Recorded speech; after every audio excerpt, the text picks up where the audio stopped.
Sit with me, beautiful soul. Just sit. I know you're exhausted. I know you've been running on empty for so long that you've forgotten what it feels like to be full. I know that from the outside, your life looks exactly the way it's supposed to look. You've checked all the boxes. You've met all the expectations. You've built something that anyone would look at and call successful, impressive, admirable. But I also know that on the inside, in the quiet moments when you're alone with yourself and there's no one left to perform for, you feel nothing. Just emptiness. Just a vast hollow ache where fulfillment is supposed to be. You are living inside empty perfection, and it is slowly destroying you. My name is Celestia Ardant, and I have been walking the sacred path of divine wisdom for over 20 years, reading the ancient language of tarot, interpreting the whispers of spirit, translating the messages that come through dreams and synchronicities and the mysterious architecture of the cosmos. I am a spiritual guide, a keeper of truth, a voice for the voiceless parts of your soul that have been screaming in silence, trying to tell you that something is fundamentally wrong even though everything looks fundamentally right. And I do not believe in accidents. I do not believe that you found this message by chance. I believe that your soul, in its desperation, in its starvation, in its longing for something real to fill the void that perfection created, called you here to receive what I'm about to tell you. Someone is coming for you, Virgo. But this is not the gentle knight I've spoken of in other readings. This is not the romantic lover who will court you with flowers and poetry. This is something else entirely. This is what I call the assassin. And before you recoil from that word, before fear makes you close this message and return to your comfortable, empty perfection, I need you to understand what I mean. An assassin destroys. An assassin dismantles. An assassin kills with precision and purpose. And the assassin who is coming for you is going to destroy your perfect life. They are going to dismantle your carefully constructed existence.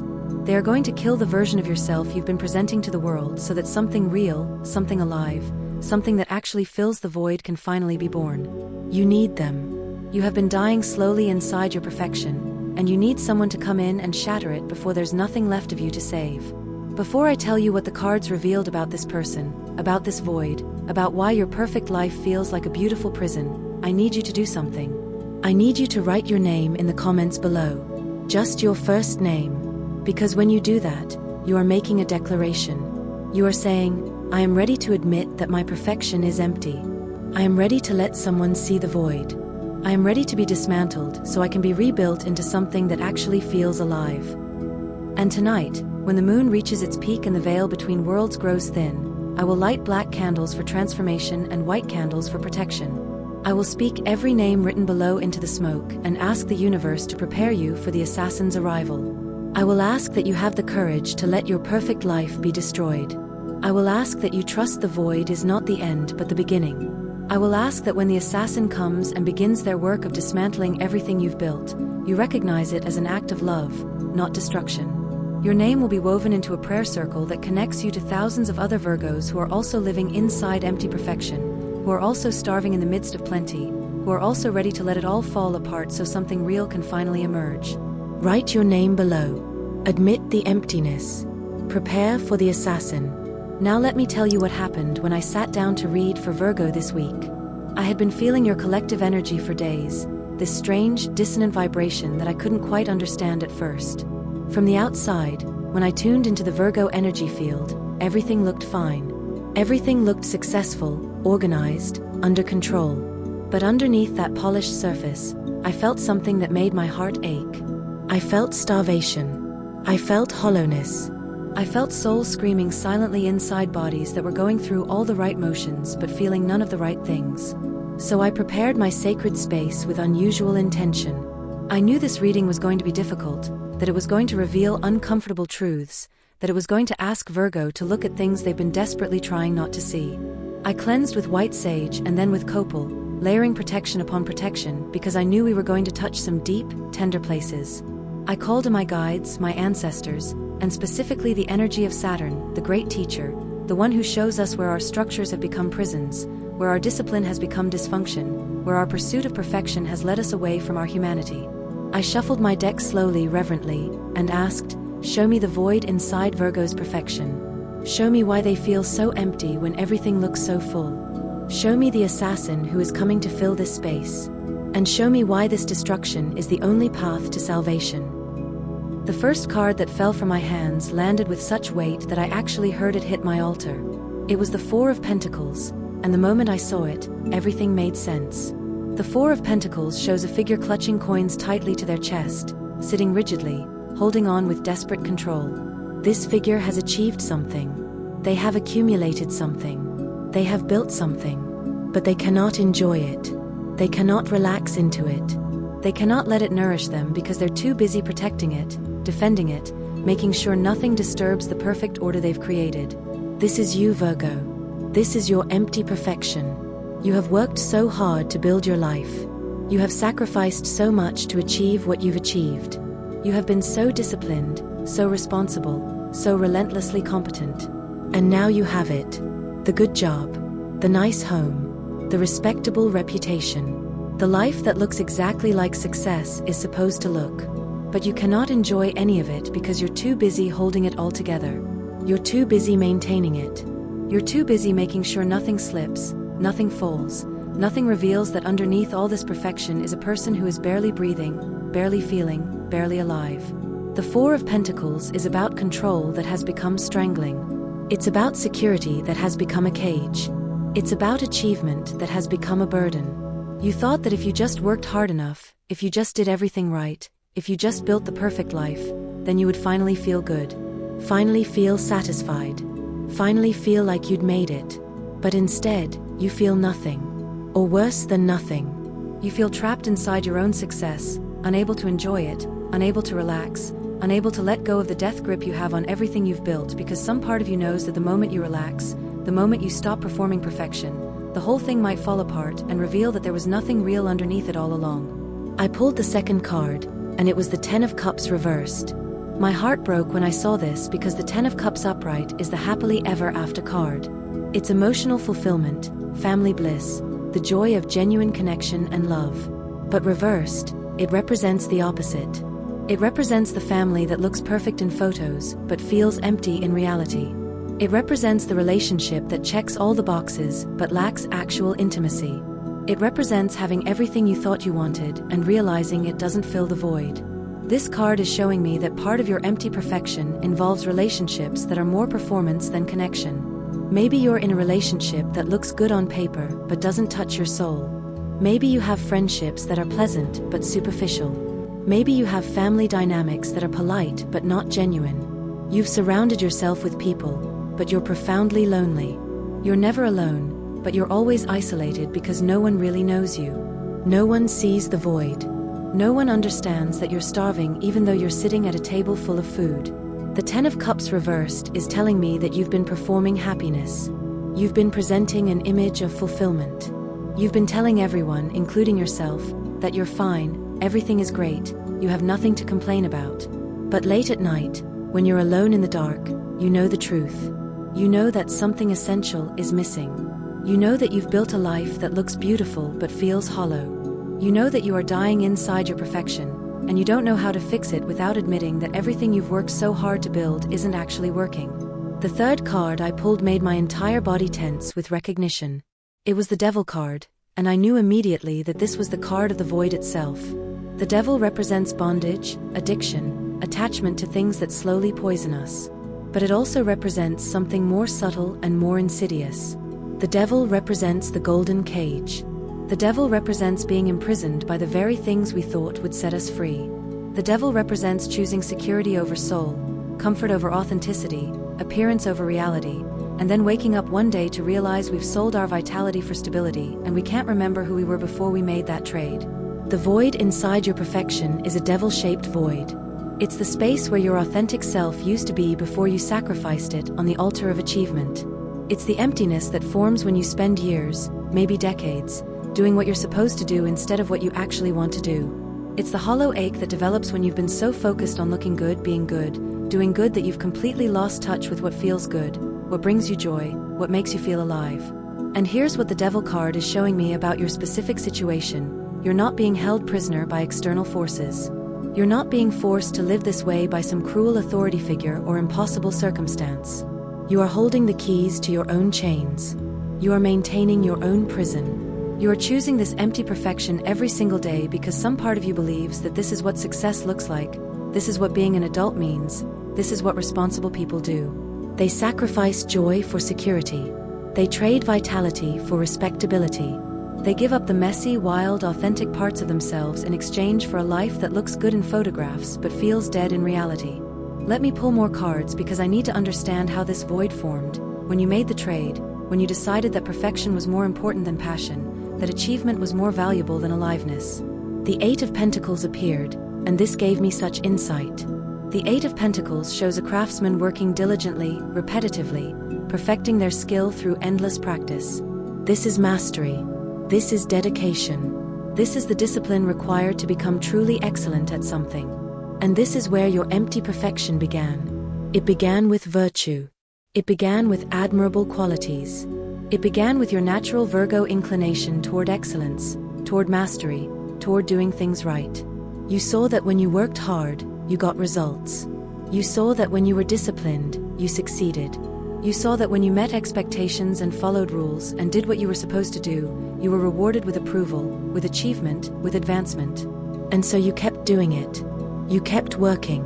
You kept perfecting. You kept achieving. But somewhere along the way, the work stopped being in service of your growth and started being in service of your image. The discipline stopped being about mastery and started being about control. The achievement stopped being satisfying and started being obligatory. You became trapped on a treadmill of your own making, working harder and harder but getting nowhere that actually matters, perfecting your craft but losing your soul in the process. The Eight of Pentacles is showing me that you've been so focused on doing things right that you forgot to ask whether you're doing the right things. You've been so dedicated to excellence that you never questioned whether what you're excelling at actually aligns with who you are and what you need. You've been so committed to your work, your responsibilities, your obligations that you've completely neglected the parts of life that can't be measured or achieved or perfected. The parts that are messy. The parts that are spontaneous. The parts that require you to be vulnerable and uncertain and still figuring it out. I pulled the fifth card, and it was the Queen of Swords reversed. The Queen of Swords upright is clear, articulate, discerning, able to cut through nonsense and see truth. But reversed, she represents someone who has become cold, detached, overly intellectual, disconnected from their emotions. This is what living inside empty perfection has done to you, Virgo. It has turned you into someone who lives entirely in their head. Someone who analyzes everything but feels nothing. Someone who can explain their life perfectly but can't actually experience their life viscerally. You've been using your intellect as a defense mechanism. You've been using analysis as a way to avoid feeling. You've been using logic and reason and practicality to talk yourself out of acknowledging that you're profoundly unhappy, profoundly unfulfilled, profoundly empty inside your perfect life. Every time a feeling of dissatisfaction arises, every time a whisper of something is wrong here surfaces, you immediately shut it down with rational explanations. I have nothing to complain about. Other people have it so much worse. I should be grateful for what I have. There's no logical reason to feel this way. But feelings don't respond to logic. The soul doesn't speak the language of rationality. And the void inside you is not something you can think your way out of. It's something you have to feel. It's something you have to acknowledge. It's something you have to be willing to sit with, even though sitting with emptiness is one of the most uncomfortable experiences a human being can have. The Queen of Swords reversed is telling me that part of preparing for the assassin's arrival involves dropping out of your head and into your heart.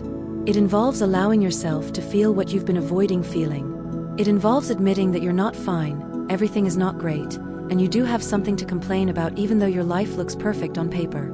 Let me continue pulling cards because I need to understand who the assassin is and why the universe is sending them now, at this particular moment in your life. The Knight of Wands appeared, and I felt electricity run through my body when I saw it. The Knight of Wands is fire. The Knight of Wands is passion. The Knight of Wands is someone who lives from their core, who follows their desires, who doesn't care about perfection or propriety or what anyone thinks. The Knight of Wands is pure, unfiltered aliveness. This is the assassin who is coming for you. Not someone violent. Not someone cruel. But someone who is so alive, so authentic, so unapologetically themselves that their mere presence is going to highlight everything that is dead, everything that is fake, everything that is performance in your carefully constructed perfect life. They're going to walk into your world like a lit match into a dry forest, and they're going to burn down everything that isn't real. The Knight of Wands doesn't play by your rules.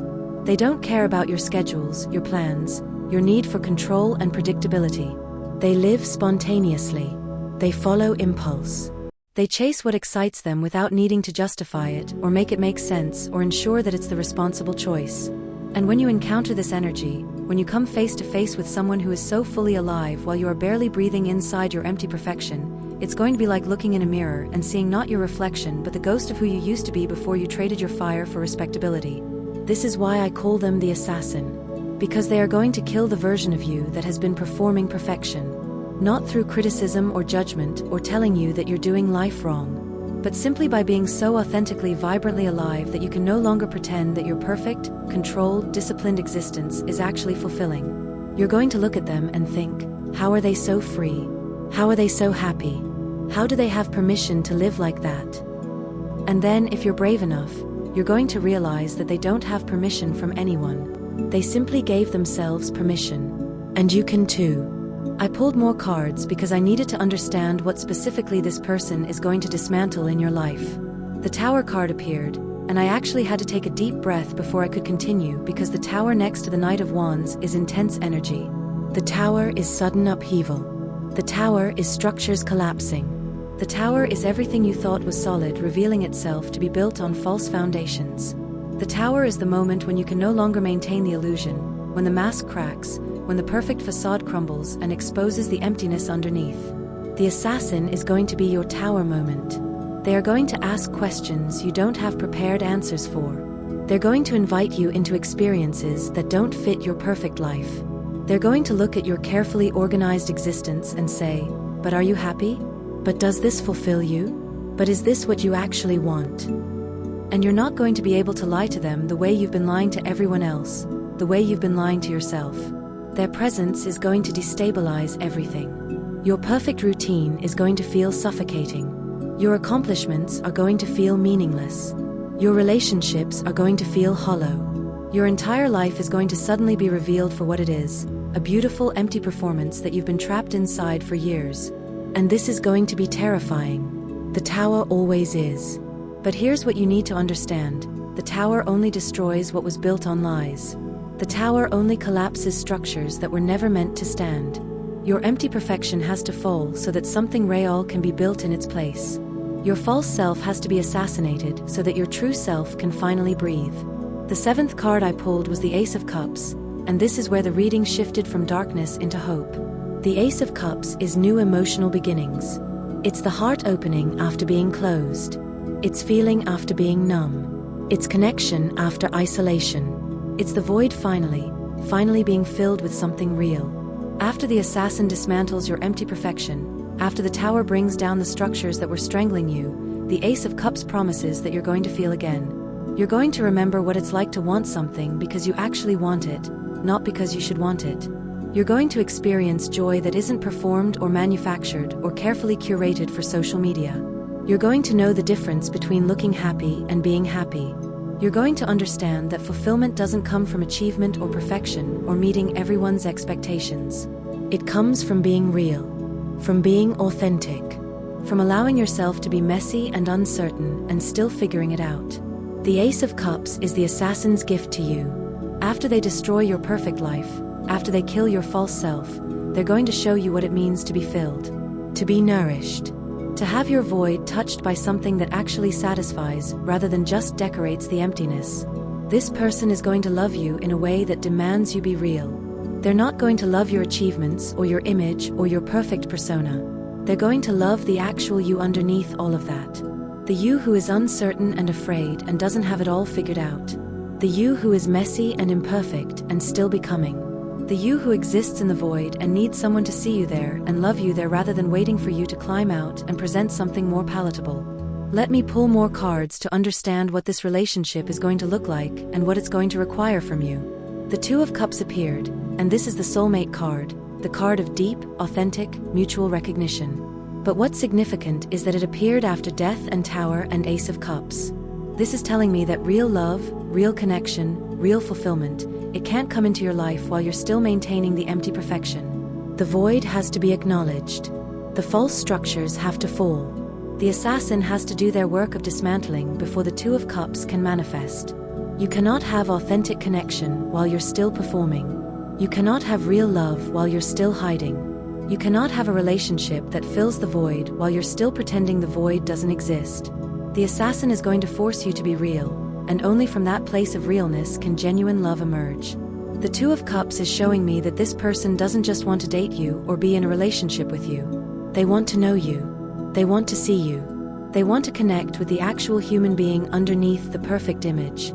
And at first, this is going to feel invasive. It's going to feel uncomfortable. It's going to feel like they're asking for too much, pushing too hard, demanding access to parts of yourself you've kept hidden even from yourself. But gradually, if you're brave enough to let them in, if you're courageous enough to let them see the void, you're going to realize that this is what you've been starving for. This is what's been missing from all your perfect relationships. This is the difference between connection that decorates your life and connection that actually nourishes your soul. I pulled another card asking Spirit what specific aspect of your empty perfection is most urgently in need of assassination, and the Seven of Pentacles appeared. The Seven of Pentacles shows someone standing in a field, looking at their harvest, assessing their growth. This is a pause card. This is a reflection card. This is the moment when you stop and ask, is all this work actually producing what I want? Is all this effort actually taking me where I want to go? Is the harvest I'm reaping actually nourishing me? And the answer for you, Virgo, is no. You've been working so hard for so long, investing so much time and energy and life force into building your perfect existence. But when you actually stop and look at what you've created, it's not feeding you. It looks impressive. It would impress anyone who saw it. But it doesn't satisfy your actual hunger. It doesn't fill your actual void.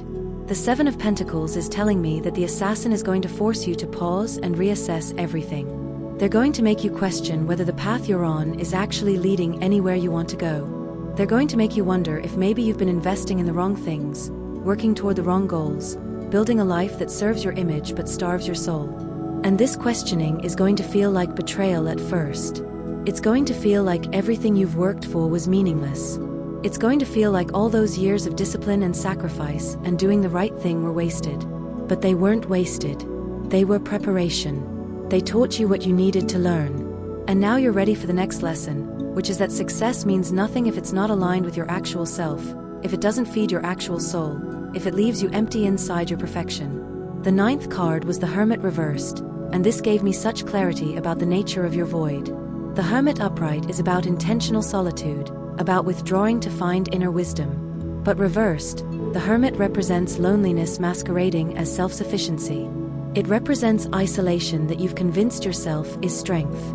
It represents being so self-contained that nothing can reach you, nothing can touch you, nothing can fill you.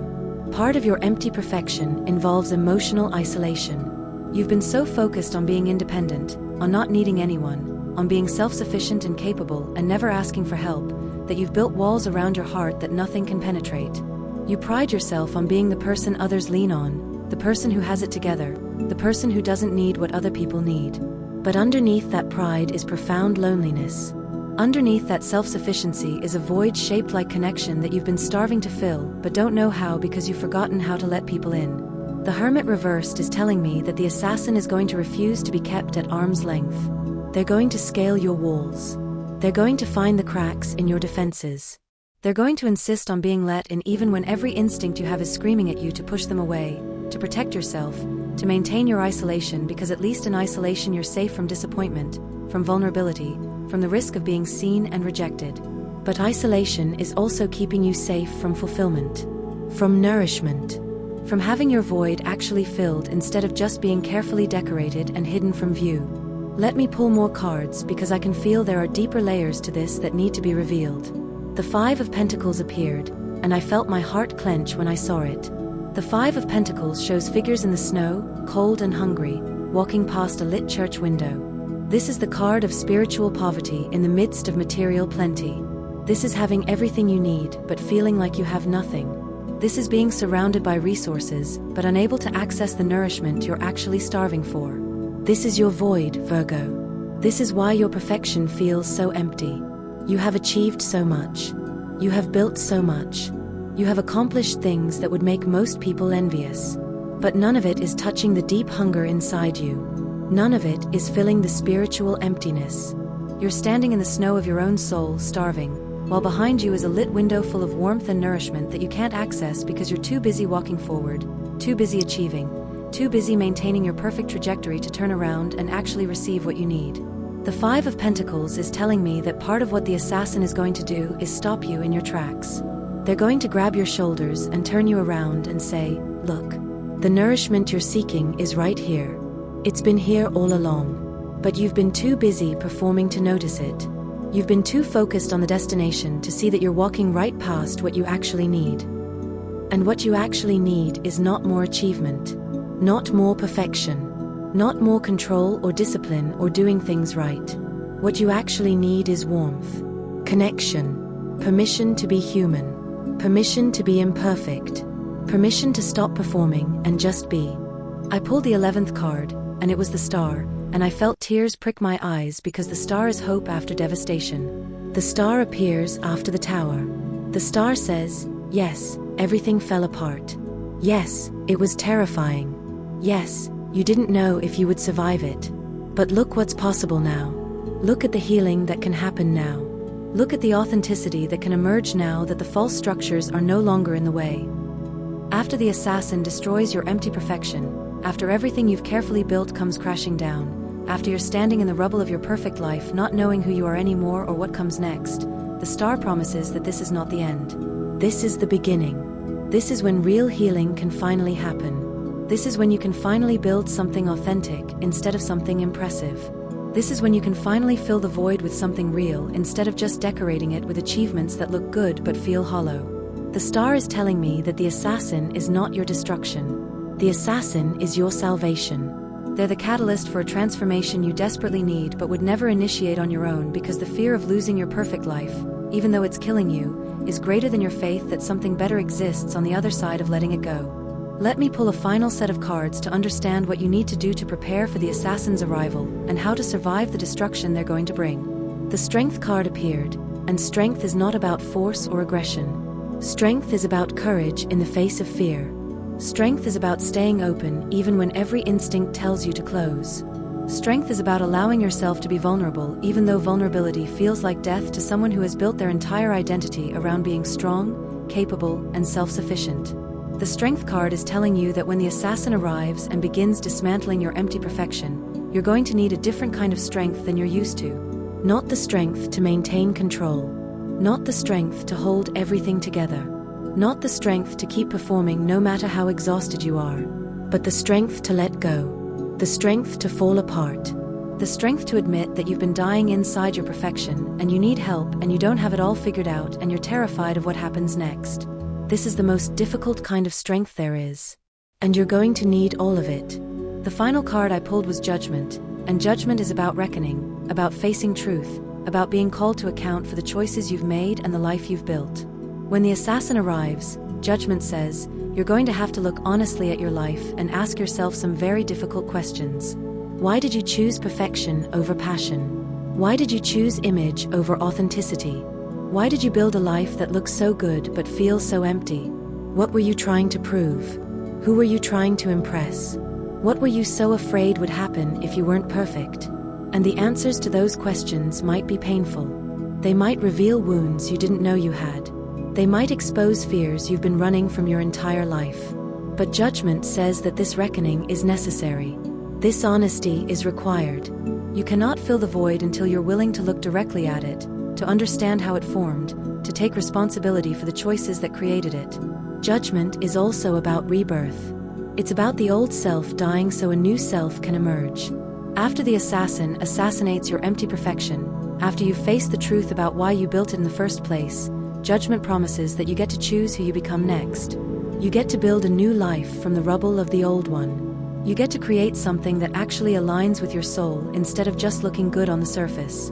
Now let me talk to you about something practical, something you can do right now to begin preparing for this transformation. First, I want you to start telling the truth. Start small. When someone asks how you are, instead of automatically saying fine or great, try saying something real.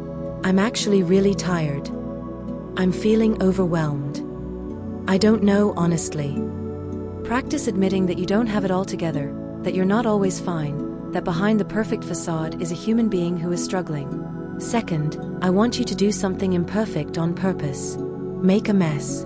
Leave something undone. Cancel something you committed to. Show up somewhere looking less than your best. Break one of the rules that govern your perfect life and see what happens. I promise you, the world will not end. The sky will not fall. And you might discover that there is tremendous relief in allowing yourself to be imperfect, in giving yourself permission to be human. Third, I want you to sit with the void. Stop filling every moment with productivity. Stop distracting yourself with achievement. Stop performing perfection. Sit in silence and feel the emptiness. Don't try to fix it or explain it away or rationalize it. Just feel it. Acknowledge it. Say out loud, I am empty. I am unfulfilled. My perfect life is not feeding my soul. The void cannot be filled until you're willing to admit it exists. And finally, I want you to watch for the assassin. They might not look like what you expect. They might not fit the image of who you thought you were supposed to be with. They might be chaotic where you are controlled. They might be spontaneous where you are planned. They might be messy where you are perfect. And your first instinct might be to dismiss them, to judge them, to decide they're not right for you because they don't fit into your perfect life. But that's exactly why they are right for you. That's exactly why the universe is sending them. Not to fit into your empty perfection, but to destroy it. Not to admire the life you've built, but to show you that there's another way to live. Not to maintain your void, but to fill it. Write your name in the comments, beloved Virgo. Admit that you are living inside empty perfection. Declare your readiness for the assassin to arrive and dismantle everything that is strangling your soul. Tonight, I will speak your name in sacred ceremony and ask the universe to give you the courage to let your perfect life fall apart. I will ask that you recognize the assassin when they arrive. I will ask that you have the strength to let them in, even though every instinct tells you to protect yourself. I will ask that you trust the void is not your enemy but your teacher, showing you that achievement without authenticity is just another form of death. The assassin is coming. Your empty perfection is about to be destroyed. And on the other side of that destruction is a life that actually feeds you, a love that actually fills you, a version of yourself that is finally real. You have been dying inside your perfection long enough. It's time to live.